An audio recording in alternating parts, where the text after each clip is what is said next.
안녕하세요. 율렉입니다. 반갑습니다. 이제 오늘부터는 C샵이라는 언어를 이용해서 프로그램 만드는 방법에 대해서 알아보도록 할게요. 일단 오늘 첫 시간이니까 어떤 걸 배우게 될 것인지에 대한 기본적인 내용과 그리고 어떤 것을 어떤 순서로 다룰 것인지에 대한 내용을 간단하게 좀 알아보도록 할게요. 저희가 이제 이 강의를 하기 전에 제가 자바라든지 또는 C라든지 또는 컴퓨터 프로그래밍에 대한 강의를 한 적이 있습니다. 이제 그걸 여러분들이 아마 들어보셨다고 하면은 이 PPT는 보셨을 텐데, 프로그램이라고 하는 것은 결국은 절차를 만드는 것이라고 했고, 절차를 만드는 데 도움을 줄 수 있는 언어가 있으니 이제 그 언어를 이용해서 저희가 이제 절차를 만드는 거예요. 여기서 말하는 그 절차라고 하는 녀석은 흐름인데요, 흐름. 코드가 어떤 순서로 실행되게 할 것인지에 대한 흐름을 만드는 것이 여러분들이 할 일이고, 그 중간중간에 흐름을 바꿀 수 있도록 해주는 제어 구조와 또 거기서 가장 기본적인 덧셈 뺄셈 같은 그런 연산할 수 있는 연산자 등등이 있습니다. 이런 것을 가지고 여러분들이 절차를 만드는 건데, 절차를 만들 때 사용될 수 있는 재료들이 있어요. 그 재료들을 우리가 플랫폼이라고 했고, 요즘에는 이런 SNS 기반의 그런 내용들도 재료로 사용될 수 있기 때문에 플랫폼이라고 하는 그 반열에 올라가 있습니다. 옛날에는 이렇게 모니터라든지 또는 하드디스크 이런 물리적인 장치에 대해서만 재료로 썼었는데, 요즘에는 다양한 데이터들이 재료로 사용되고 있죠. 어쨌거나 프로그램 절차 안에서는 이런 재료들을 이용해서 데이터를 가져다가 계산하거나 또는 그것을 반복적으로 처리해주는 작업을 하게 될 텐데, 그 외에도 출력을 하겠죠. 모니터를 통해 출력하거나 파일을 출력하거나 할 수 있을 겁니다. 그런데 저희가 이제 프로그램 만들 때는 이런 재료들을 쓸 때 직접 쓰는 것이 아니라 이것을 대신할 수 있는 어떤 함수라고 하는 개념의 도구들을 이용해서 쓴다고 했었고, 그거를 플랫폼을 이용할 수 있게 해주는 그런 인터페이스라고 해서 프로그램 만들 때 사용될 수 있는 인터페이스 API라고 한다고 했습니다. 그러면서 우리가 이제 프로그램 만든다라고 할 때 선택할 것은 뭐냐면은, 이런 API를 우리가 쓸 텐데 이 API는 어떤 언어를 여러분들이 쓰느냐에 따라서 API 형태가 달라지게 돼요. 그래서 뭐 C++이냐, C샵이냐, 자바냐, 스위프트냐, 자바스크립트냐, 요즘 우리가 프로그램 만들 때 사용될 수 있는 핫한 언어들이 여기 있는데, 자, 이 문법 구조에 따라서 API가 달라지게 되겠죠. 어쨌거나 우리는 그 중에서 C샵이라는 녀석을 쓸 건데 다른 언어를 썼을 때와 크게 다르지 않습니다. 이 내용들은 다 C로부터 물려받은 자산이 많은 애들이거든요. 우리는 C샵이라는 언어를 이용해서 API를 이제 이용하게 될 텐데, 그 API를 제공하고 있는 그 도구들 또는 대상이 누가 있냐면은 C샵으로 다룰 수 있는 대상들을 얘기하는 건데요. C샵은 태생부터 단넷이라고 하는 플랫폼을 가지고 태어났습니다. 그래서 단넷이라는 녀석을 이용하기 위해서 C샵을 이용했었는데, 좀 시간이 지나면서 그 밑단에 있는 윈도우즈까지도 접할 수 있게끔 해주는 그 문이 열렸어요. 그리고 뒤늦게 예기치 않게 유니티라고 하는 게임 그 프레임워크가 나왔는데, 이 녀석을 개발할 때는 꼭 C샵을 써야 할 필요는 없지만 거의 대부분의 개발자들이, 유니티 개발자들이 C샵을 이용해서 게임을 많이 만들더라 이거죠. 그 C샵은 어떻게 보면은 조금씩 접어가는 녀석이었을 수도 있었는데, 이 유니티가 많은 부분에서 C샵 개발자들을, C샵에 대한 인기도를 많이 올려놨습니다. 마치 그 자바란 녀석이 점점 기울어 갈 때 안드로이드란 녀석이 자바의 활용도를 확 높였던 것과 비슷한 느낌이 들죠. 그래서 요즘에는 이 C샵을 배우시는 분들이 단넷이라든지 또 윈도우 개발하기 위해서 C샵을 배우는 것보다는 유니티라고 하는 것을 이용해서 게임을 개발하기 위해서 C샵을 배우는 분들이 많이 있는 것 같습니다.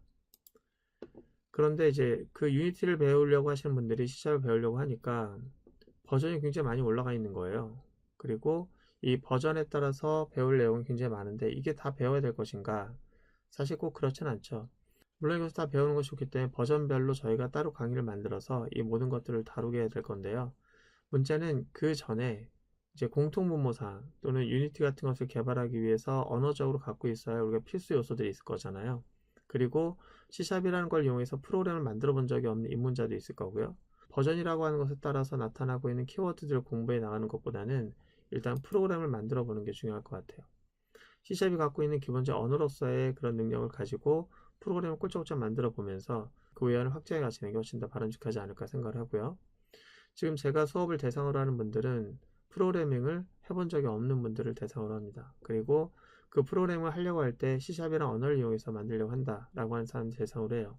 또 하나의 그 대상은 제가 자바 강의나 또는 C나 C++ 같은 걸 강의를 했는데, 그 내용을 들으신 분들은 이 내용을 들으시면은 똑같네 라고 하면서 자바라고 하는 개발을 이제 C샵으로 옮겨가려고 할 때 이걸 부담스럽지 않게 쉽게 마치 복습하는 것처럼 이것을 학습을 빨리 하려고 하는 분들을 위해서 그런 분들도 이제 대상이 될 수 있겠습니다. 자, C샵 프로그램이라고 하는 것은 결국은 프로그래밍이죠. 프로그램이라고 하는 것은 전에도 말씀드렸던 것처럼 컴퓨터 프로그램을 만드는 것이고요. 그 컴퓨터 프로그램 만들 때 C샵을 이용하겠다는 거고, C샵을 이용하게 되면은 컴퓨터를 직접 이용하는 것이 아니기 때문에 번역기를 우리가 사용해야 된다는 것들은 여러분들이 알고 있을 거예요. 만약에 이 내용이 지금 너무 빠르게 느껴진다거나 무슨 소리지라고 느껴진다면은 제 그 유튜브 동영상 강의 또는 유렉처에서 보시면은 컴퓨터 프로그래밍이라고 하는 그런 강의가 있습니다. 뭐 열 몇 개밖에 안 되는 내용인데 그거 들어보시면은 충분히 무슨 말인지 이해할 수 있을 거예요. 꼭 들어보시기 바랍니다. 안 들었다면은. 우리가 프로그램을 만들겠다라고 할 경우에는 이런 식으로 순서를 갖는 게 좋아요.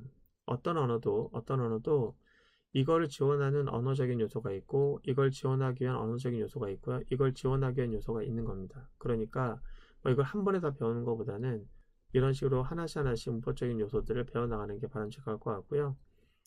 프로그램은 절차적인 것을 만드는 작업을 하는 게 프로그램이기 때문에 이것만 먼저 해보고 그 다음에 이걸 구조화해보고 똑같아요. 이렇게 들어가나 이거 안 해도 되고 이거 안 해도 됩니다. 이것만 만들어도 프로그램 만들 수 있는 건데 이렇게 하면은 조금 방식을 달리하는 거기 때문에 이 방법 최근 들어서는 여기까지는 분명히 여러분들이 할 수 있어야겠고요. 그래서 이 객체지향이라는 녀석을 알기까지에 필요한 그런 요소들을 배우는 것이 중요하다고 볼 수 있겠습니다. 그래서 우리가 이제 C샵이라는 녀석을 배우려고 할 때 막 버전이 여러 개가 나와 있어요.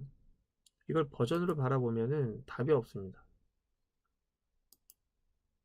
이거는 이제 단지 C샵만 얘기하는 게 아니에요. 뭐 자바도 마찬가지고 뭐 다른 언어도 마찬가지입니다. 언어들만의 버전이 있는데 그 버전은 그 필요성이 분명히 있기 때문에 나온 거고요. 그 필요성 이전에 우리가 일단 기본적으로 프로그래밍을 하기 위한 요소가 무엇인지부터 먼저 알아보고 그 다음에 버전이 올라가는 것에 따르는 그런 필요성을 좀 공부하시면서 버전에 따른 내용을 또 심화학습 하시는 게 좋아요. 그렇다면 이것을 제가 재편하도록 하겠습니다. 버전별로 보지 말고 아까 봤던 내용대로 이렇게 보는 게 좋을 것 같아요. 그래서 이 절차적인 내용, 구조적인 내용 또는 객체지향, 컬렉션 쿼리 여기까지 먼저 공부하시고 이후에 나오는 것들은 제가 버전별로 따로 심화학습을 두도록 하겠습니다. 이렇게 하시면 C샵을 가지고 윈도우 프로그램이라든지 웹 개발이라든지 이것도 하는 데에 대한 필요성은 여기서 다 갖춰질 것 같고요. 그리고 유니티라든지 이런 것들을 개발할 때 요소들을 여기서 다 배운다고 볼 수 있겠습니다.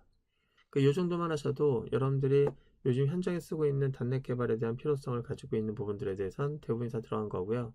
또 유니티 개발을 하려고 할 때도 이 정도만 알고 있으면은 기본적인 내용들은 다 한다고 보시면 되겠습니다. 그 이후의 것들은 여기 있는 것들이 강의가 끝나고 나서 이제 버전별로 따로 목차를 만들어 두도록 하겠습니다. 일단 이런 순서로 여러분들 공부해 가시는 게 좋을 것 같아요. 자, 그럼 우리가 이것을 공부하기 위해서 뭐가 필요하냐면 일단은 번역기가 필요하겠죠. 그 번역기라고 하는 것을 준비하는 과정을 다음 시간에 하도록 하겠습니다. 오늘 고생 많으셨고요. 다음 시간에 뵙도록 하겠습니다.